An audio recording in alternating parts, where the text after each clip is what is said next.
Sejam todos bem-vindos a este momento de leitura da palavra, cântico e devoção.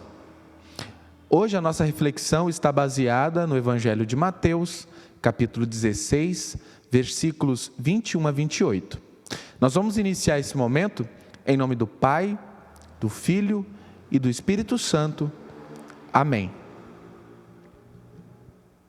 O texto de Mateus diz o seguinte: desde esse tempo, Jesus começou a mostrar aos seus discípulos que era necessário que ele fosse para Jerusalém, sofresse muitas coisas nas mãos dos anciãos, dos principais sacerdotes e dos escribas, fosse morto e no terceiro dia ressuscitasse. Então Pedro, chamando-o à parte, começou a repreendê-lo, dizendo: que Deus não permita. Isso de modo nenhum irá lhe acontecer. Mas Jesus, voltando-se, disse a Pedro: saia da minha frente, Satanás. Você é para mim uma pedra de tropeço, porque não leva em consideração as coisas de Deus, e sim as dos homens. Então Jesus disse aos seus discípulos: se alguém quer vir após mim, negue a si mesmo, tome a sua cruz e siga-me. Pois quem quiser salvar a sua vida, a perderá. E quem perder a sua vida por minha causa, esse a achará. De que adiantará uma pessoa ganhar o mundo inteiro e perder a sua alma? Ou que dará uma pessoa em troca de sua alma?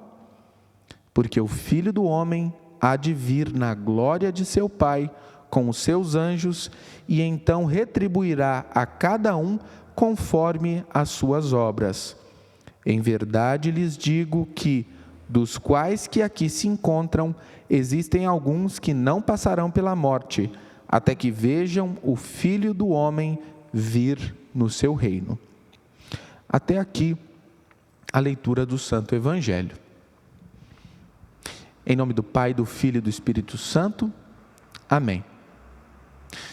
Jesus começou a mostrar aos seus discípulos que era necessário que ele fosse para Jerusalém, sofresse muitas coisas nas mãos dos anciãos, dos principais sacerdotes e dos escribas, e fosse morto.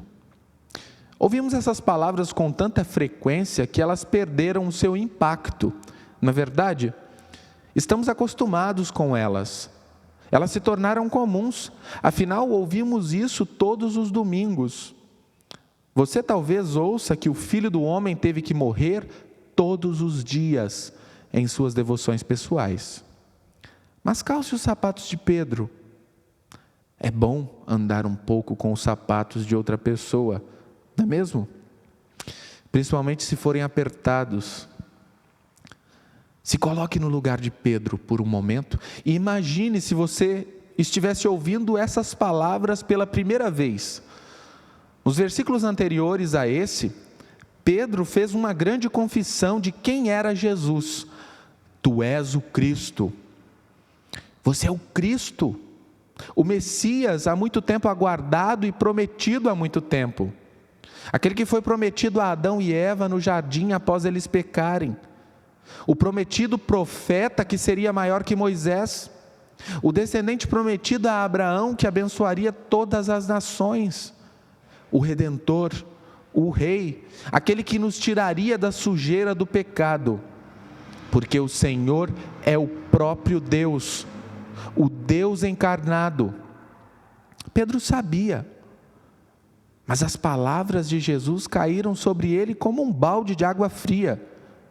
Jesus começou a mostrar aos seus discípulos que era necessário que ele fosse para Jerusalém, sofresse muitas coisas nas mãos dos anciãos, dos principais sacerdotes e dos escribas, fosse morto. Que soco no estômago! E ele logo se opõe. Claro que ia se opor. E se nós estivéssemos lá, possivelmente teríamos a mesma reação. Ele repreende Jesus com o objetivo de evitar que o que ele disse aconteça, de impedir tudo. E Jesus, por sua vez, precisa repreendê-lo. Saia da minha frente, Satanás. Jesus chamar Pedro de Satanás choca algumas pessoas. Mas precisamos ter em mente que o objetivo de Satanás é impedir que ocorra a expiação.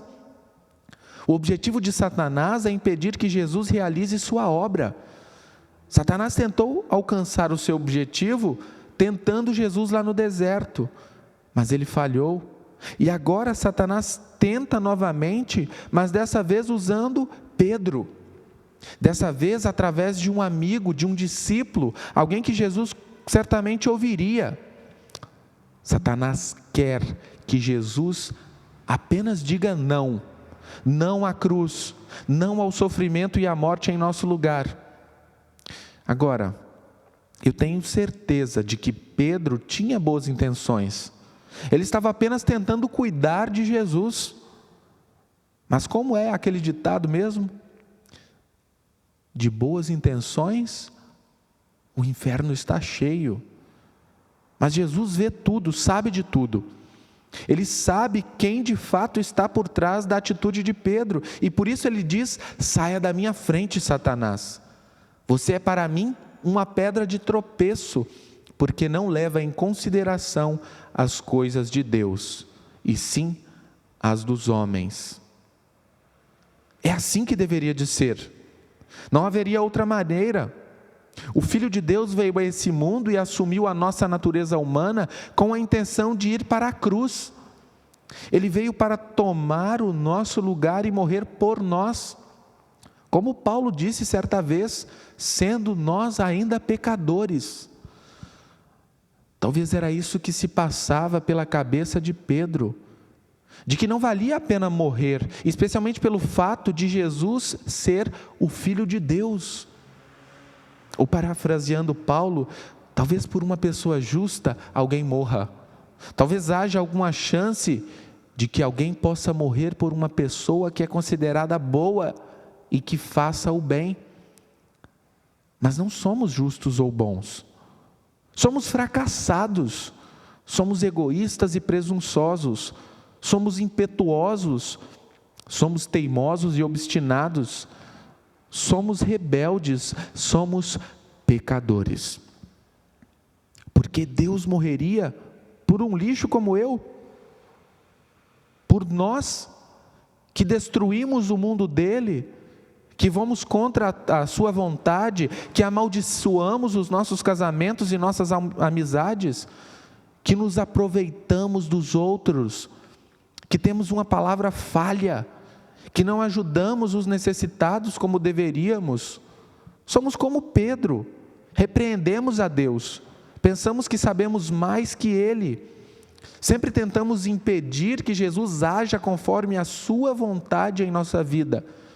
Achamos que sabemos o que é melhor para nós mesmos, porque Cristo, quando nós ainda éramos fracos, sendo nós ainda pecadores, morreu por nós, por você.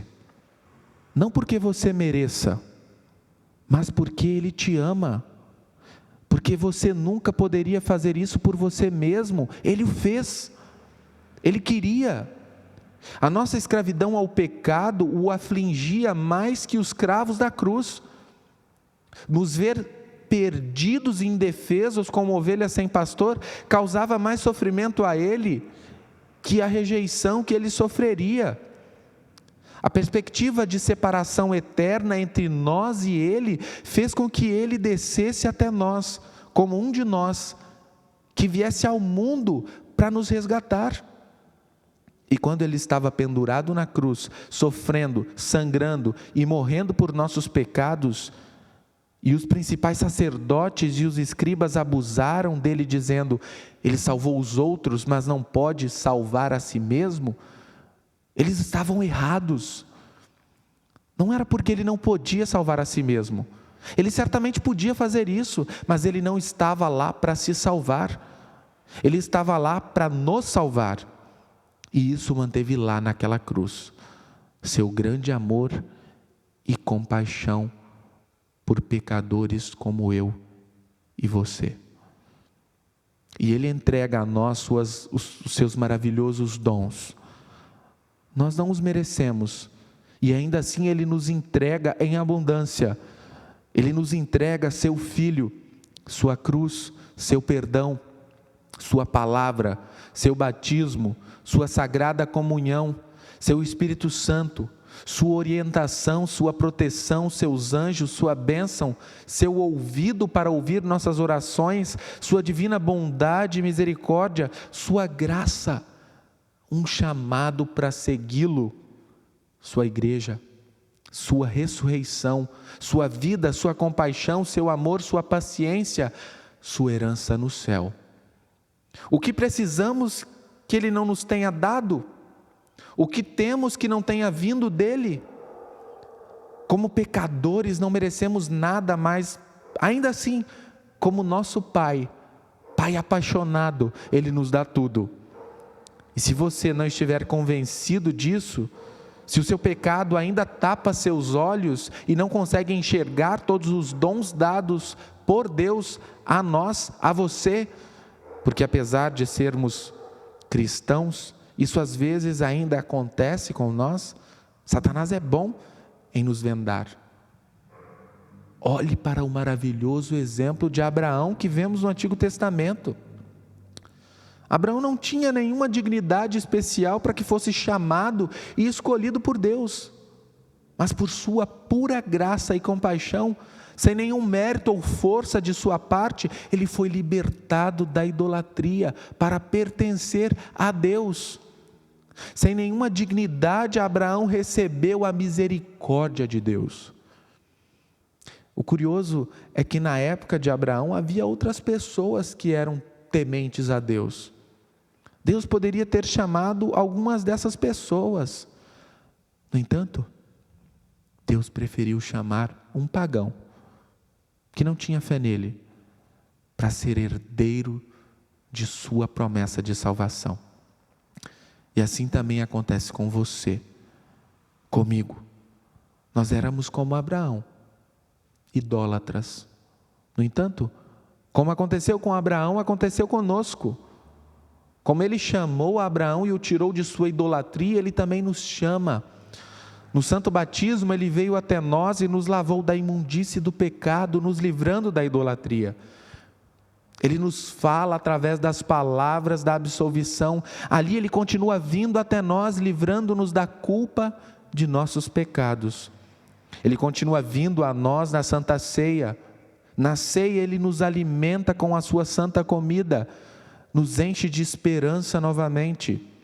Ele faz isso não porque nós merecemos, mas porque Ele é um Deus da graça. Não é um Deus que abandona, mas um pastor que busca, que nunca descansa até encontrar a ovelha perdida.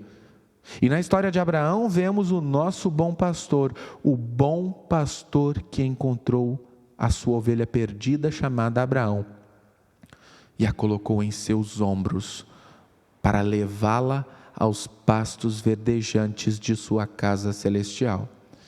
E é isso que Jesus veio fazer por você. E nada, nem ninguém iria parar esse bom pastor, nada, nem a tentação de Satanás, nem a repreensão de seu discípulo mais próximo. E mesmo que agora Ele nos chama a tomar a nossa cruz e segui-lo, tenha a certeza de que Ele, cujas mãos e pés foram perfurados por nós, não nos esquece e está junto de nós. E ainda está nos enviando os seus santos anjos para nos servir. Então, arrependa-se dos seus pecados e tome o seu lugar ao lado de Abraão, Pedro e os demais pecadores na mesa do Senhor. Olhe para a cruz e para os dons que o seu Salvador lhe concede. Ele fez tudo isso por você. Amém. Nós vamos orar. Todo-Poderoso Deus, Teu Filho sofreu a agonia e a vergonha da cruz de boa vontade para a nossa redenção. Concede-nos coragem para tomar a nossa cruz a cada dia e segui-lo onde ele nos levar. Através do mesmo Jesus Cristo, nosso Senhor, que vive e reina contigo e o Espírito Santo, um só Deus, agora e sempre. Amém. Recebe a bênção do Senhor. O Senhor te abençoe e te guarde. O Senhor faça resplandecer o seu rosto sobre ti e tenha misericórdia de ti.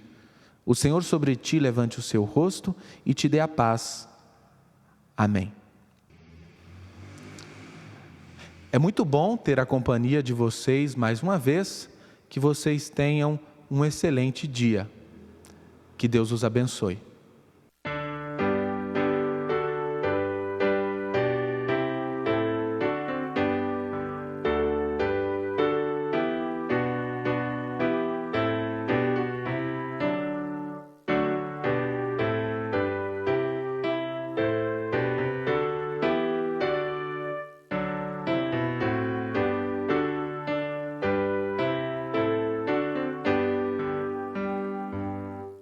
Erguei-vos, cristãos, o clarim já soou, a luta vos chama quem vos libertou, cingindo a armadura, por Cristo marchai, à sombra da cruz corajosos lutai.